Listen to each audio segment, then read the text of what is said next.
Hello, and welcome to another episode of Bitcoin Basics with myself and Daniel. And today, Hello. hello, going to be talking about the double spending problem and the solution that is Bitcoin. So I'm going to hand over to Daniel.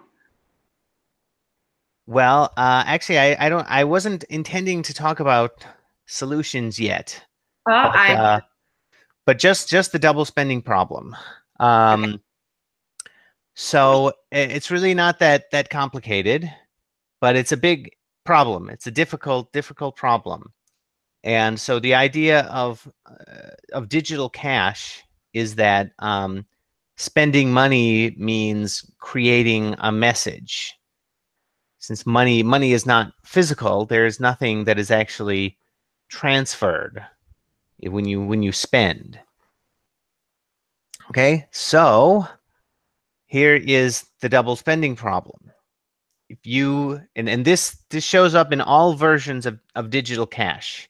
And this is, I think, I mean, to precisely state the obvious, I think it's important that any viewers, especially ones that are new to this space, understand that the electronic money that they have been using in all of their legacy banking forms for as long as they have is also digital. There is no physical exchange.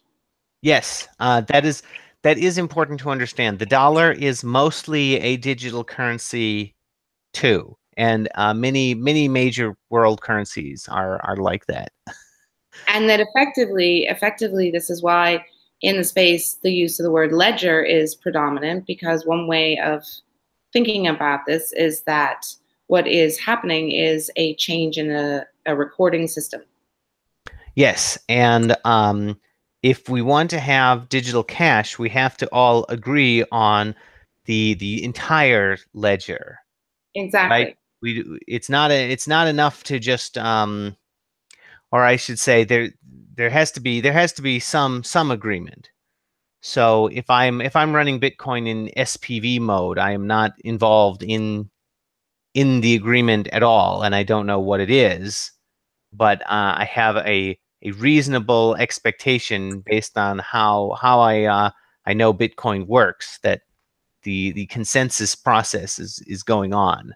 Right. Much like if I'm dealing with my bank HSBC in their online banking universe, I am likewise not part of any kind of part of the thing that I am effectively trusting. I'm just trusting that this ledger is accurate Right. and So verified. here is the double spending problem. We when individual people want to spend, they make a message. So we have lots of different people who all have the right to make a message under if they have funds. And that is, that's the whole idea of digital cash. But the problem is, because anybody can pretty much do anything, right? You can make two messages. And if you have the right to spend funds X, you make two messages, one of which sends funds X to person A and another sends funds X to person B. And there's really nothing to stop you from doing that. And when that happens, then then there has to be a means of choosing one over the other that there will be, consensus about. In other words, everybody has to agree on one arbitrary choice, and in general, there will be many transactions that are known to the network, and there must be a process that selects a valid subset of messages. Right, And because the only other option is to just not process. right. So the easy solution is to have a notary, Mm-hmm. and by notary I just mean there is a special party that looks at all the transactions and they decide. So there's a dictator that decides what is the valid subset, and everybody just listens to the dictator, and that's the notary. And so when we were talking about the dollar, in that case, the bank is the notary. And for banks have much more power than just being a notary, because they can actually they can decide not to well, they can decide to take your funds. They can make messages for you, essentially, because you have your money in the bank, and technically this money does not belong to you while it is in the bank, according to our legal system.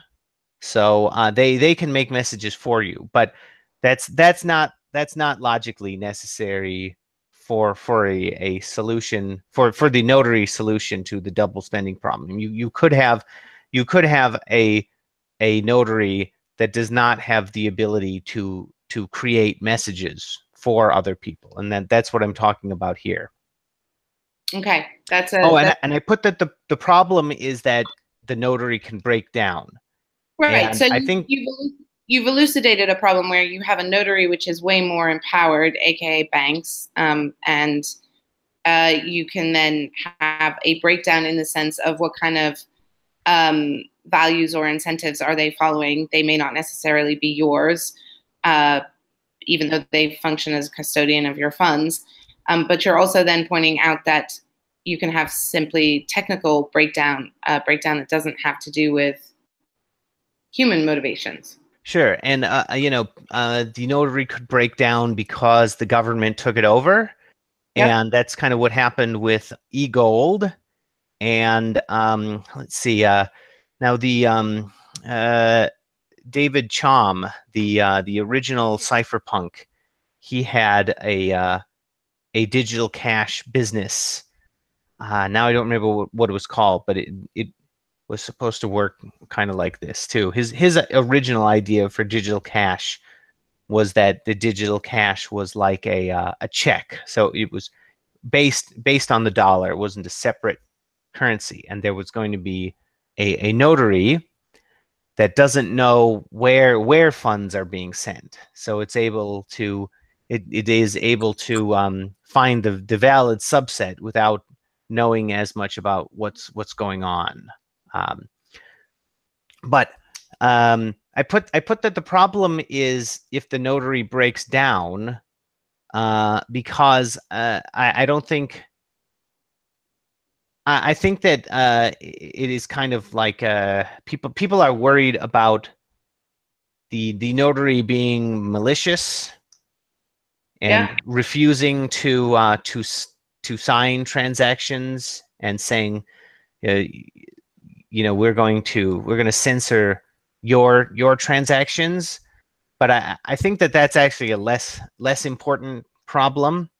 And I think you can, if there is a notary, you can usually get the notary to be pretty impartial. And this is what I think the real problem is that it can break down, and then we don't have a notary anymore, and we don't have a way of getting consensus.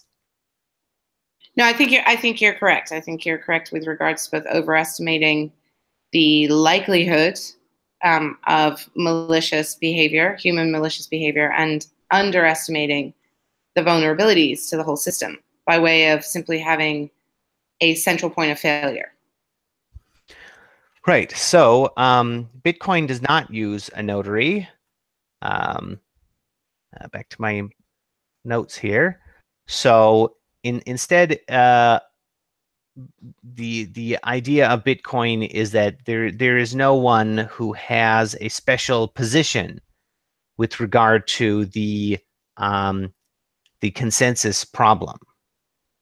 So we have the distributed double spending problem. That's what Bitcoin wants to solve. And that's a much bigger, much more difficult problem. But if you can solve it, then you don't have to worry about the notary breaking down, because anybody can jump in and jump out whenever they feel like it. And so the distributed double spending problem is a subset of the Byzantine general problem, which is the distributed consensus problem in general. Can I ask a question at this point, which has to do with, I guess, practicality rather than theory, but there may be a theoretical answer. Is there a minimum threshold beyond, say, 2 nodes? What is the minimum threshold of the number of nodes to have an effective system? E.g., how many can drop out? Oh, well, I mean, you can, well, I mean, everybody can drop out. That would just indicate that we don't want to solve the problem anymore. Let's say you want to continue to solve the problem. Let's say you want to continue to have functionality. Well, I would say that, yeah, we can go down to one person, and if nobody is concerned with what the one node is doing, then they don't have to do anything else. But if they don't like what the one node is doing, then they can jump in and challenge him. I understand. So my question is really about, in the event that there were all kinds of, whether it was malicious or combination of technical, or there were a major impact to the number of nodes, how small could you get your number of functioning nodes to be before you just, weren't able to provide functionality in the event that you still wanted it? Well, in what context? Are we talking about Bitcoin still? Yeah, we're talking about. No, I mean, originally there was just one node in Bitcoin. There was, whatever Satoshi was up to, wherever his node was, and he got everybody else to join in with him, and then he dropped out later on. I still like the idea that we don't know if it was a they. So, it was their node. Well, I mean, I guess I would. And now it's our node, because I'm all about the we is the they is the us is the right. But yeah. Anyway, I digress. So I just wanted to ask that question. So moving on, back to the slide. But yeah, I think that there is a there is an idea in Bitcoin that Bitcoin is more secure if there are more nodes, and that everything needs to be very evenly distributed.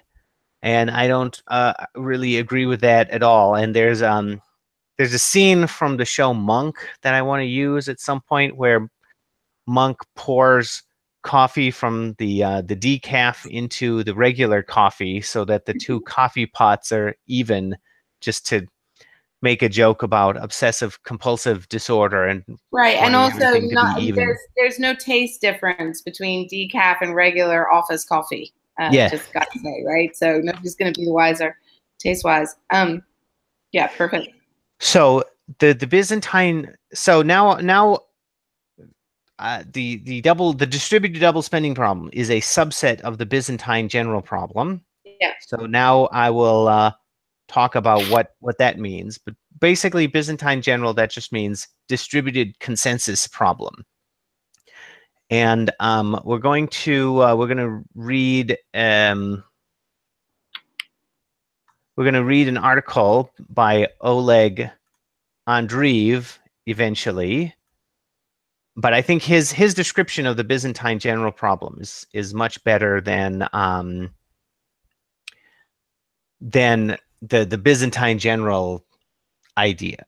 But the idea of Byzantine generals is we've got the city of Byzantium, and there are several generals around the city, and they can take over the city if they can all agree to attack at the same time. So they have to agree to either not attack or attack, but they all have to agree to the same thing. And that, I don't know where this story came from, but it is that's kind of it's just kind of like a traditional story surrounding this this computer issue. But one of the things Oleg points out in his article is that the the distributed consensus problem is really the problem of the social contract. And anything that is a convention that society needs to agree on, like left side of the road versus right side, or anything like that, or what the laws are going to be, that is the Byzantine general problem. Oh, and I should say there is unreliable communication in the Byzantine general problem. So could be that messages are lost, and it could be that messages are intercepted, and it could be that somebody tries to fake messages. And what we know from there are proofs in computer science that there is no final solution to the Byzantine general problem, and that's what I wanted to go over for the next episode. So now we've gone over all of the material for this episode. And next episode, we're going to talk about why there's no final solution to the Byzantine general problem. And, well, we'll go over this more later, but I think that is a proof that utopia can't happen. Because the whole idea of utopia is you figure everything out, and then we just do things this way forever. Yes, no, that's, you're making me grin very widely, right? Because it is the extreme end of the human search for some kind of certainty other than, like, death. And that our need, our vulnerability to being seduced by anything that claims utopian certainty. One could make the case is ultimately a very nihilistic quest, because then you don't ever have to think or move or do anything again. And that's stillness, right? That's not life and having to continually. Right. But Bitcoin needs to be continually renewed, because we need to get a new consensus every 10 minutes for the latest set of transactions. So we do not have a final solution. Oh, and anybody can go back and try to disagree with earlier consensus blocks, right? When a block is produced, that's the consensus, right? So anybody can go back and disagree. So we don't have a final solution in Bitcoin. We have a solution that there's a disadvantage to disagreeing, but there's not. It's not like you would never want to disagree. Yes, and I think that we also have a system that retains some element, however small, of risk. So you are in your bunker, you're getting your messages, you apply whatever methodology you're going to apply, which is what I think we're going to talk about next time in this, in order to determine how you assess two messages. However rigorously convincing the answer is, it still retains an element of risk, because you're not dealing with a final solution that will always produce a reliable outcome. Absolutely. And that's all my material for this episode. Do you have any more questions? No, only excitement to get on to the next bit. So hooray. And okay. Talk soon. Thanks, Daniel. Bye. Bye.